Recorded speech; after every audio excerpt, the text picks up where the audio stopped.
Your grocery store is lying to you. Those ancient heirloom fruits they charge premium prices for, they're nothing compared to the medieval fruits that disappeared from dinner tables centuries ago, yet somehow might still be growing in your own backyard today. What if someone told you that the best fruit requires rotting before you can eat it? Medieval Europeans would nod knowingly. They understood something we've forgotten about: patience and flavor. The medlar ruled castle gardens and monastery courtyards for centuries. This odd brownish fruit looks like a cross between an apple and a rosehip, complete with a peculiar crown-like opening at the bottom. But here's where things get interesting. You absolutely cannot eat a fresh medlar. The fruit stays rock hard and mouth-puckeringly bitter straight from the tree. Medieval cooks had to wait. They'd harvest medlars in late autumn, then store them in cool, dark places for weeks or even months. During this time, the fruit would slowly blet, which is just a fancy way of saying it rots from the inside out. The flesh turns brown and mushy, developing a custard-like texture that tastes surprisingly sweet. Think of it as controlled decay with a purpose. Monastery kitchens turned these blended medlars into thick jams and rich wines. Before sugar became affordable for common folk, medlar jam provided precious sweetness during long winter months. The fruit packed enough natural sugars to ferment beautifully, creating wines that warmed cold stone halls. Then there's the medical side of things. Medieval healers prescribed medlar preparations for digestive troubles and various stomach ailments. Whether it actually worked remains debatable, but people swore by it. The astringent properties of the fruit did seem to help with certain conditions, though modern medicine would probably raise an eyebrow at some of those old remedies. Today's rare fruit enthusiasts have rediscovered medlars, praising their unique flavor profile and incredible hardiness. These trees survive harsh winters that would kill more delicate fruit varieties. They're practically maintenance-free once established. But waiting for fruit to rot? That's a level of patience our instant gratification world struggles with. Makes you wonder what other forgotten wisdom we've traded for convenience. Speaking of forgotten patience, another medieval fruit demanded even longer waiting periods, but this one could literally mean the difference between life and death during brutal winters. While medlars taught patience through controlled rot, another forgotten fruit demanded a completely different kind of waiting game.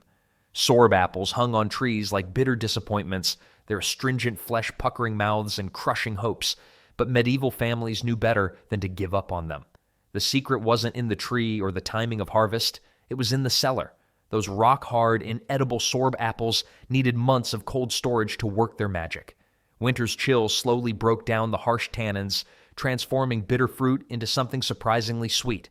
Families would stack them in cool, dark corners and wait some more.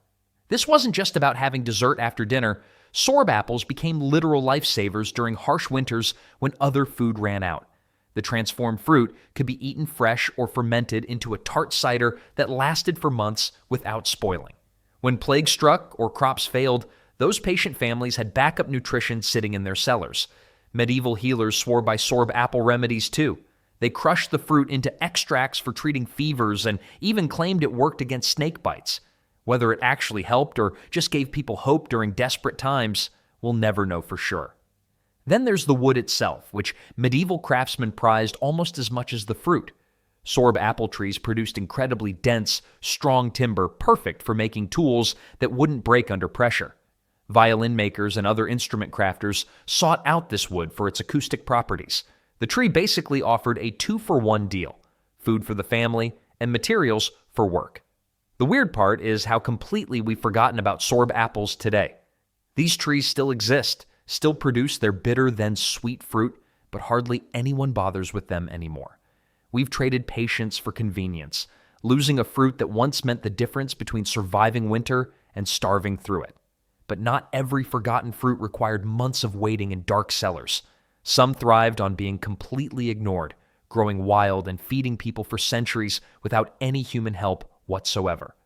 While medlars demanded patience and sorb apples required months of waiting, some fruits earned their place in history through sheer reliability. Enter the hackberry, nature's answer to food security long before anyone coined that term. These unassuming little fruits might not win any beauty contests, but they possessed something far more valuable. They almost never failed. Drought? No problem. poor soil? The hackberry trees shrugged it off. Late frost that destroyed other crops? Hackberries kept producing year after year with the stubbornness of a mule. What made them so special wasn't just their tough nature. Each tiny fruit packed an impressive punch of natural sugars and protein-rich seeds. Workers heading out for long days in the fields would stuff their pockets with dried hackberries. Think of them as medieval energy bars, except they actually tasted decent and didn't cost a fortune. The trees themselves became legendary for their endurance. Some hackberries planted centuries ago are still standing today, still producing fruit, still outlasting the civilizations that first cultivated them. Makes you wonder what we're missing with our obsession for delicate, high-maintenance crops. Native Americans figured out the hackberry's potential long before European settlers arrived. They ground the entire fruit, flesh, and seeds together into nutritious cakes that could last through harsh winters. Smart move considering how unpredictable food sources could be. But here's where it gets interesting. Hackberries weren't just survival food. Their sweet, date-like flavor made them genuinely enjoyable to eat.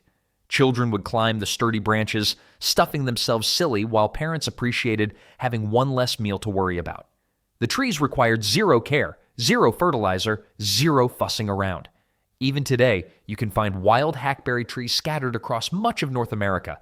They're still producing those reliable little fruits, still feeding wildlife and the occasional human who knows what to look for. While we've moved on to more glamorous options, the hackberry quietly continues doing what it's always done best: surviving and providing. Speaking of fruits that fed the masses before modern times, there's another story worth telling about something far more common than you might expect. Long before Granny Smith apples ruled grocery stores, crab apples were the real kitchen heroes. These small, mouth-puckering fruits might seem like nature's cruel joke today, but medieval cooks knew better. They were sitting on a culinary goldmine. Here's the thing about medieval cooking.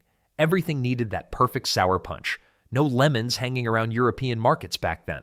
Instead, crab apple juice became the secret weapon in every kitchen. One squeeze of that tart liquid could transform bland stew into something worth fighting over. The acidity cut through fatty meats like nothing else, making tough cuts actually taste good. But wait, there's more to this story. While regular apples turned to mush after a few weeks, crab apples just kept going. Stored properly in cool cellars, they lasted months without rotting. This wasn't just convenient, it was survival. Food waste meant starvation, so having fruit that refused to quit was like having insurance. Medieval bakers discovered something fascinating too. Adding crab apple juice to bread dough didn't just give flavor, it actually helped preserve the loaves longer. The natural acids worked like primitive food preservatives, keeping mold away when every meal counted. Then there's the folklore angle that gets really interesting. Crabapple blossoms showed up at weddings across Europe, symbolizing the balance between sweet and sour in marriage. Makes sense, right? These trees also marked feast days and seasonal celebrations, their pink flowers announcing spring's arrival when people desperately needed hope after brutal winters. The weird part is how completely we've forgotten their value. Modern taste buds expect everything sweet, but medieval people understood that sour flavors served a purpose. Crab apples weren't just food, they were medicine, preservative, and celebration all rolled into one small, tough package. Even the trees themselves seemed designed for reliability. Hardy as nails, they produced fruit year after year without much fuss. While pampered orchard apples struggled with disease and weather, wild crab apples just shrugged and kept producing. Speaking of reliable fruit that traveled incredible distances, there's another forgotten treasure that made its way from ancient Asia to medieval European tables through pure determination. While Europeans were struggling with bitter crab apples and waiting months for medlars to rot, people across Asia had already discovered nature's perfect candy. The jujube looked like a small date, but packed the sweetness of honey straight from the tree. These little gems didn't need any fancy preparation. Pop one in your mouth fresh, and you'd get a crisp apple-like crunch with fig-like sweetness. Dry them out, and they turned into chewy treats that could last for years without spoiling. Medieval merchants quickly figured out this was liquid gold on the trade routes. But here's where it gets interesting. Jujubes weren't just snacks for wealthy traders. Chinese medicine had been using them for over 4,000 years as natural sleeping pills. Can't fall asleep? Eat some jujubes? Got a nasty cough keeping you up at night? More jujubes. The fruit contains compounds that actually do calm your nervous system, So those ancient healers weren't just making things up. When Silk Road traders brought Jujubes westward, European doctors went crazy for them. They started prescribing jujube syrup for everything from chest congestion to anxiety. Medieval apothecaries would boil the fruits down into thick, sweet medicines that patients actually wanted to take. What a concept, right? The nutritional punch was no joke either. One serving of jujubes contained more vitamin C than most citrus fruits, plus iron, potassium, and antioxidants that helped people survive harsh winters and poor diets. Fresh jujubes could keep you healthy. Dried ones could keep you alive during famines. European nobles started growing jujube trees in their castle gardens, but the climate never quite worked out. The trees needed hot, dry summers and cold winters, conditions more common in their native China and the Middle East. Still, wealthy families paid premium prices for imported dried jujubes, turning them into jellies and candies for special occasions. Today, you can still find jujube trees thriving in places like California and Texas, while health food stores sell the dried fruits as superfoods. But there's another spring fruit that beat jujubes to the punch when it came to perfect timing. The Loquat solved one of medieval Europe's biggest problems: spring hunger. After months of surviving on stored grains and preserved meats, people desperately needed fresh vitamins. Most fruit trees were still bare or just beginning to flower. But Loquats?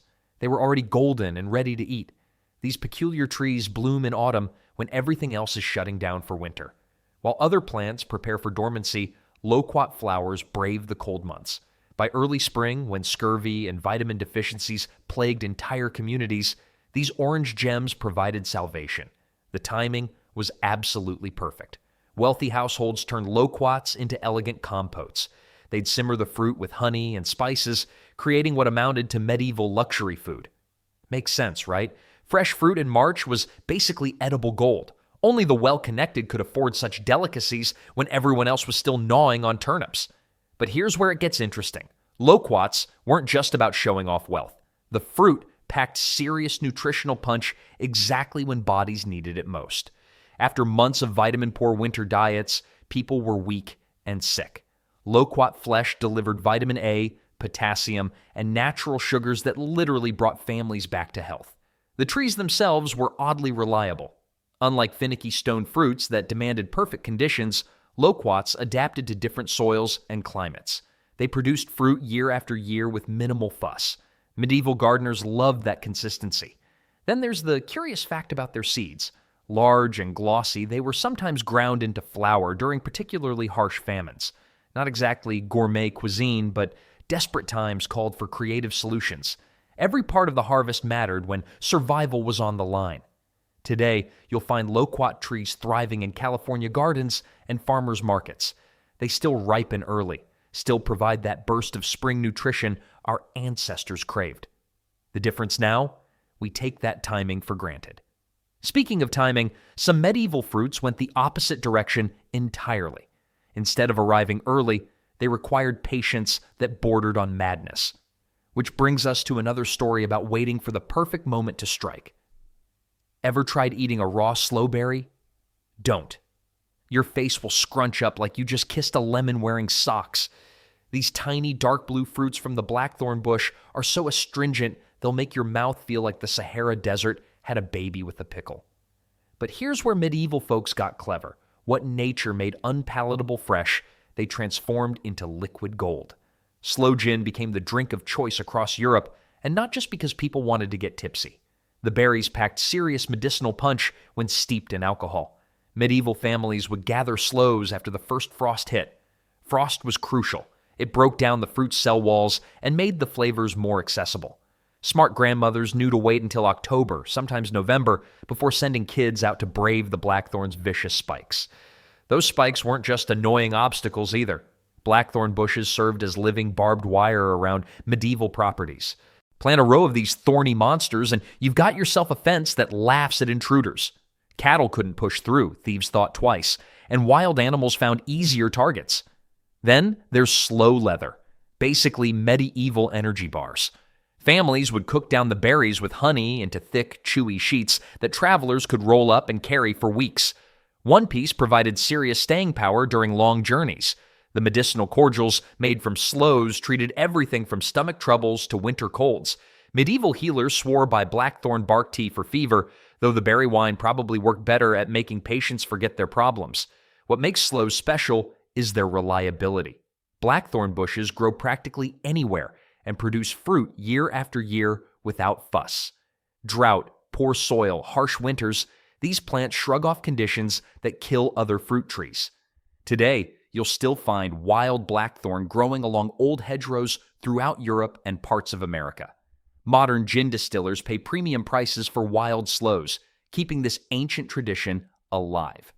While sloes demanded patience and creativity, another forgotten fruit took a completely different approach to survival, one that involved feeding silkworms and sweetening medieval life in ways most people never expected. While blackthorn berries needed gin to become palatable, mulberries took a completely different approach to medieval usefulness. These trees didn't just feed people, they powered entire economies through one of history's most valuable industries. The secret wasn't really the fruit, though black and white mulberries both produced sweet, juicy berries that commoners and nobles alike enjoyed fresh or dried. The real treasure hung in the leaves. Every single leaf could feed silkworms, and silkworms meant silk. Makes sense when you realize that silk was literally worth its weight in silver during medieval times. Royal courts across Europe planted massive mulberry groves, not for snacking, but for clothing. The leaves fed silkworms that spun the threads for the finest garments. A single mature mulberry tree could support enough silkworms to produce silk for several expensive robes. That's serious money growing on branches. But here's the weird part. Most people completely ignored this economic goldmine happening right above their heads. They just wanted the berries. Black mulberries offered the sweetest fruit, while white mulberries provided the best leaves for silk production. Smart landowners got both benefits from their orchards. Medieval healers discovered that mulberry syrup worked wonders for sore throats and coughs. The concentrated fruit juice mixed with honey became a standard remedy that actually worked, unlike many questionable medieval medicines. Even better, the trees required almost zero maintenance once established. Then there's the practical side that made mulberries perfect for medieval life. The trees grew fast, produced fruit within just a few years, and adapted to almost any soil condition. Rich families got their silk leaves, poor families got free fruit, and everyone stayed healthier during cold seasons thanks to the vitamin-packed berries. Today, mulberry trees thrive in American backyards and city parks, still producing those same sweet berries our ancestors relied on. Most people walking past have no idea they're looking at trees that once funded royal wardrobes and kept medieval throats from getting scratchy. Speaking of medieval remedies that actually worked, some forgotten fruits packed even more medicinal punch than mulberries ever dreamed of delivering. While most medieval fruits were sweet treats, barberries packed a serious medical punch that made them worth their weight in gold. These bright red berries contain berberine, a compound that fights infections better than many modern remedies. Medieval healers knew something was special about them, even without understanding the science. The tangy little berries grew on thorny bushes that looked like nature's own security system. Sharp spines meant harvesting required thick gloves and patience, but the payoff was huge. One handful of barberries could settle an upset stomach, clear up digestive problems, and even help fight fevers. Makes sense why every village wanted these growing nearby, right? But here's where things get interesting. Medieval farmers learned the hard way that barberries and wheat fields don't mix. The bushes harbored a fungus that would jump to wheat crops and destroy entire harvests. So communities had to make a choice. Grow barberries close enough to harvest easily, but far enough away to protect their grain. Talk about a delicate balance. The berries themselves were almost too sour to eat raw. Most people cooked them into thick, tangy sauces that brightened up heavy winter stews. Think of barberries as the medieval equivalent of adding lemon juice to your cooking. Except these little red gems could also cure what ailed you. Persian cooks were the real masters of barberry cuisine. They figured out how to balance the tartness with rice dishes and meat, creating flavors that made other medieval food seem bland by comparison. These techniques spread along trade routes, bringing new tastes to European kitchens. Well, here's the weird part. Barberries never really disappeared like other forgotten fruits. They just moved to different kitchens. Middle Eastern restaurants still use them today, and health food stores sell barberry supplements for the same digestive issues medieval people treated centuries ago. The thorny bushes still grow wild across much of America, though most people walk right past them without knowing what treasure they're missing. While barberries solved medieval stomach troubles, another forgotten fruit was creating confusion in monastery gardens with its bizarre appearance. Here's the thing about medieval botanical mysteries. Just when you think you've cataloged every forgotten fruit, something even more obscure crawls out of the monastery records. Meet the mespilus, medlar's mysterious cousin that most people have never heard of, even among fruit historians. This bizarre little tree produced star-shaped fruits that baffled medieval farmers and botanists alike. While medlars at least looked somewhat familiar, mespilus fruits were downright alien. 5 pointed segments radiating from the center, like nature decided to get artistic with dinner.